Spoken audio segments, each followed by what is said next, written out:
Welcome back to another episode of That's Business. Today's guest, Jay, is the owner and operator of Thrive Through Flow Wellness, a resilience coach, and a certified meditation and breathwork instructor based in Washington, D.C. After surviving a brain aneurysm at age 12 that left him partially paralyzed, he went on to play for the U.S. men's Paralympic National Soccer Team, competing internationally and building a career in advocacy. Today, Jay helps people find calm, focus, and resilience through meditation, breathwork, and practical strategies for everyday life. Jay, I have been like kid in the candy store, so pumped when you reached back out that you wanted to be on the podcast. I mean, we have to start. The brain aneurysm at age 12. Walk us through childhood and how did this happen if you feel comfortable? Sure. So I was an active kid growing up, spent most of my free time outside with friends in my neighborhood. And then at the end of fifth grade, started getting really bad headaches, nausea, woke up in the middle of the night, felt like I was dying, which in retrospect I was. I missed a good month or so of school and was able to go back to school for the last day. And then weeks later, a week and a half prior to my 12th birthday, lying in bed in my childhood home, I passed out, rushed to the hospital, found out it was a ruptured brain aneurysm. Doctors had no clue what life was going to be like for me. Telling my parents, you can say or do anything you want to your son while he's in a coma in the hospital. We won't know more until he wakes up, if he does wake up, and what life will be like. And luckily for me, I was out for pretty much the month of July. At the end of July, woke up not knowing who I was, who anyone in the room was. Gradually, memories returned, realized I was stuck in the hospital and I should be spending my summer vacation on the beaches in Massachusetts.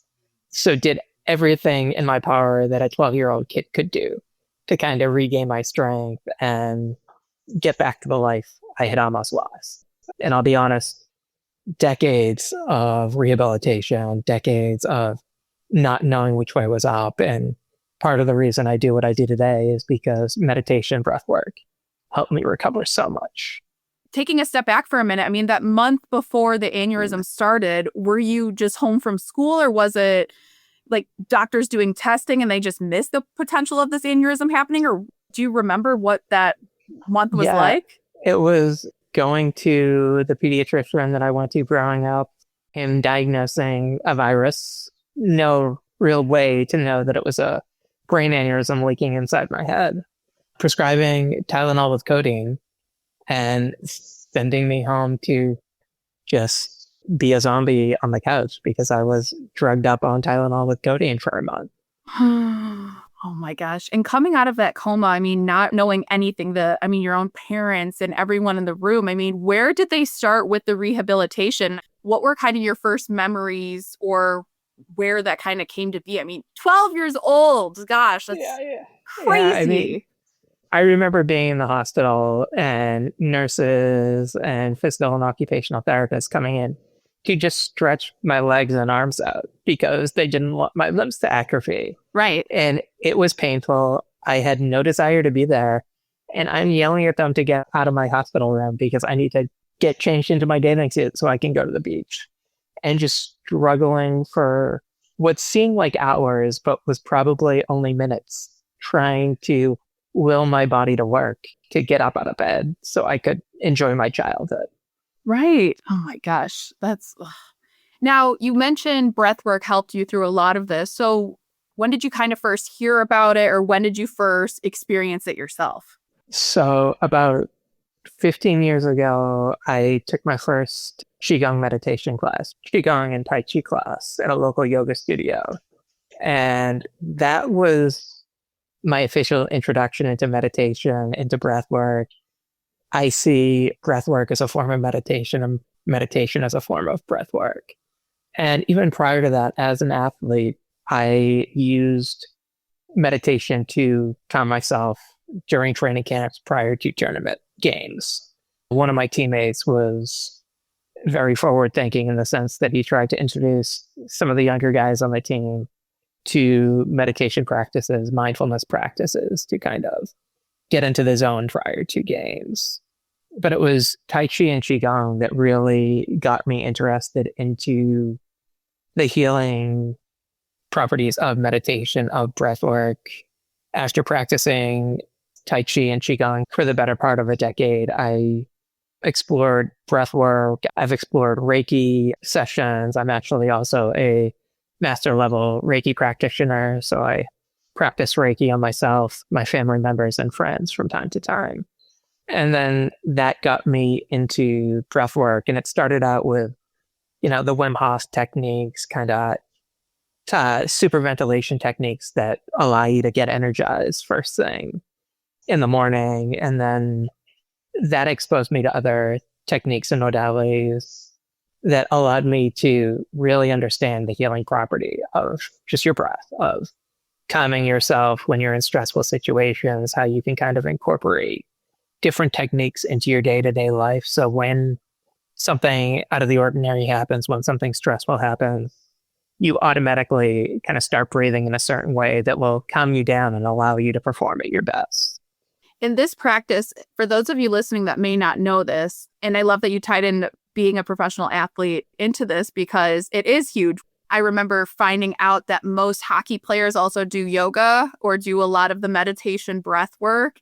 I was like, what? That makes no sense. They're like basically fighting on ice. Like, why would they do that? But even understanding that, or even for military training, that there are different exercises, and many ex-military members have written books on the importance of breath work in various situations. So on a base level, for those that don't know the difference, what is Reiki? What is Qigong and Tai Chi? If someone's listening, they're like, what the heck are you guys talking about? How can you give a baseline level of each of those situations and how they come into you?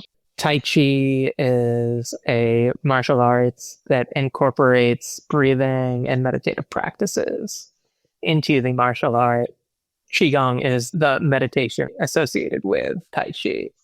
I still practice the Tai Chi forms, but regularly, multiple times a day, I will sit or stand in a Qigong meditation practice. I continually take classes to just learn more techniques in that realm.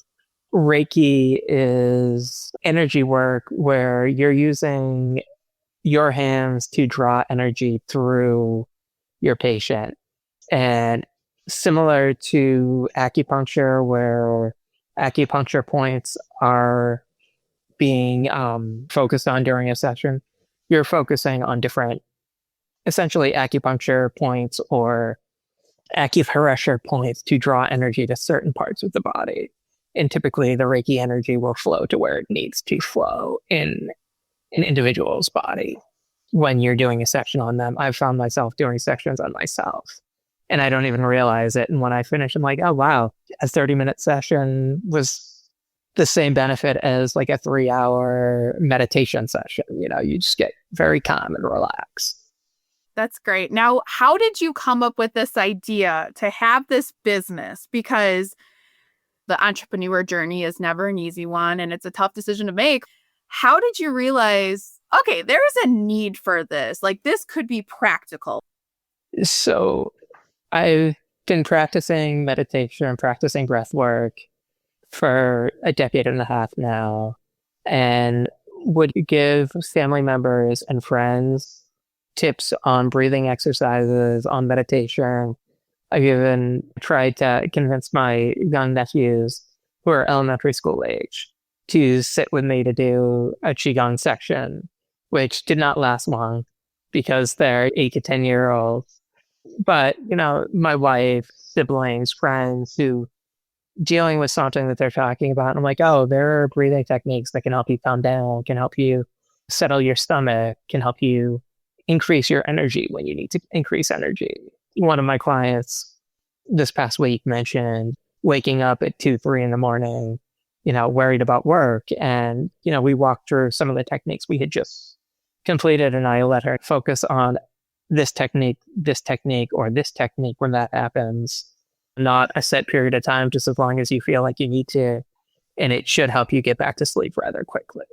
So just talking to people and knowing how much I benefit from meditation, from breath work, things of that nature. has really helped me to see that there is a need for this, and there has been since launching that business. Something interesting too, and we were laughing about this before we started recording of, oh yeah, I need to hit you up for that 2, 3 a.m., panic attacks that set in. I forget what you told me, but someone was having stomach issues, and through the work you did as a girly with all the stomach issues in the world, I appreciated that one. But walk us through some of the physical issues you've helped your clients with.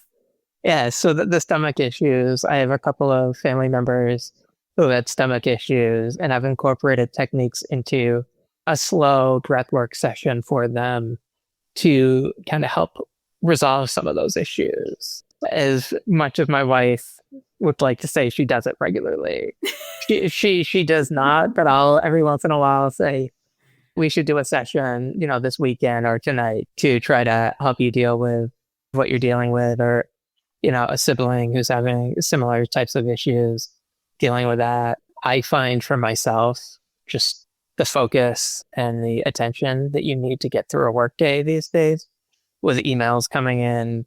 I incorporate techniques into my sessions for a number of individuals to focus when they need to focus, to kind of de-stress, to drop into the zone, if you will, when you need to, so that you're attentive and ready to go, whether it's before a presentation, whether it's when you have an inbox with 100 plus emails that you need to get through first thing in the morning, things like that.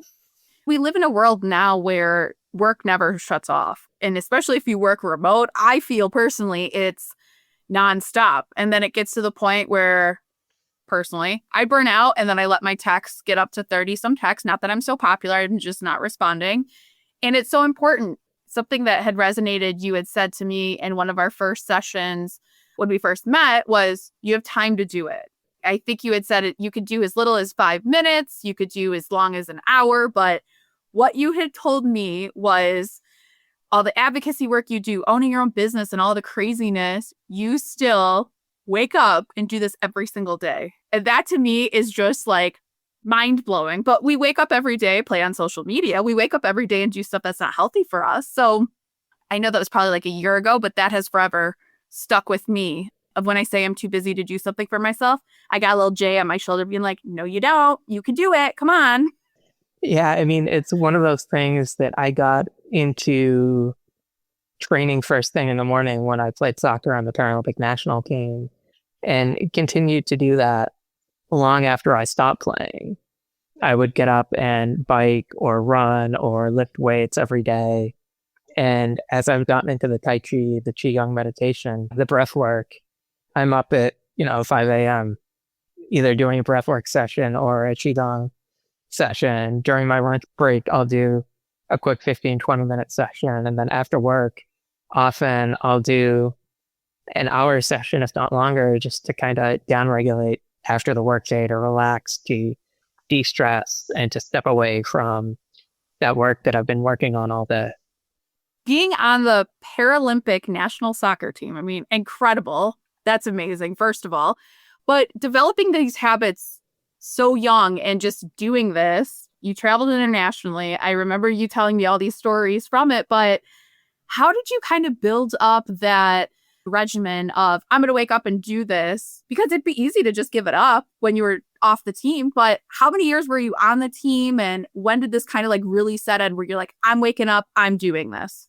I was on the team for 5.5 years. Okay. And I can tell you my college roommates did not like me because my alarm would be going off at 5, 6 a.m. and I'd be training before my 8 a.m. classes.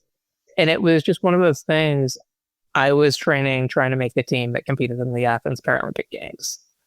I had grown up being told by coaches, classmates, number of individuals that people like me could not play sports, that I was not going to be successful because of what happened to me at 12 years old.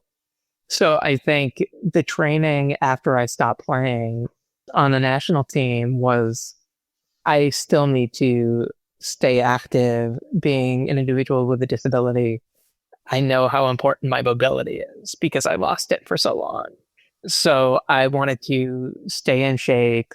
And then when I found my Tai Chi and Qigong practice and then breathwork practice, it was these are techniques that I can add to my repertoire of training. I still work out, I still go to the gym, I still try to stay active, but I'm also incorporating mindfulness techniques, breathwork techniques, building off of decades of forced resiliency training because of what happened to ensure that I can stay active, I can stay in the workforce as long as I possibly can. I hate the people that are like, you're not going to do this. Best of luck to you. And just the pure resiliency. And I feel you have almost an appreciation for just things all of us take for granted. I mean, walking, just for being able to maintain a healthy body, or just, I mean, I can't even imagine what you went through, but I feel it's just so many people just, oh, well, I don't have the confidence in myself, so I'm going to tell you, you can't either. And it's just crazy. And all the accomplishments you've done, I mean, despite all of this, it's insane. For people that may be listening that are, I don't have time, I can't do this, or I know, I love the whole, I'm sure you've gotten this millions of times, I know how to breathe, what do I need you for? What do you say to people like that?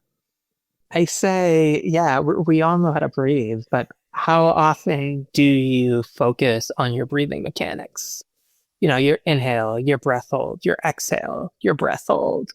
And how often do you monitor how you feel when you change your breathing mechanics? And one of my clients had her son sit in with me for a session. And after the session, he said, yeah, I asked him how he felt. And it was, oh, I feel so much more relaxed and calm. My mind's usually always racing.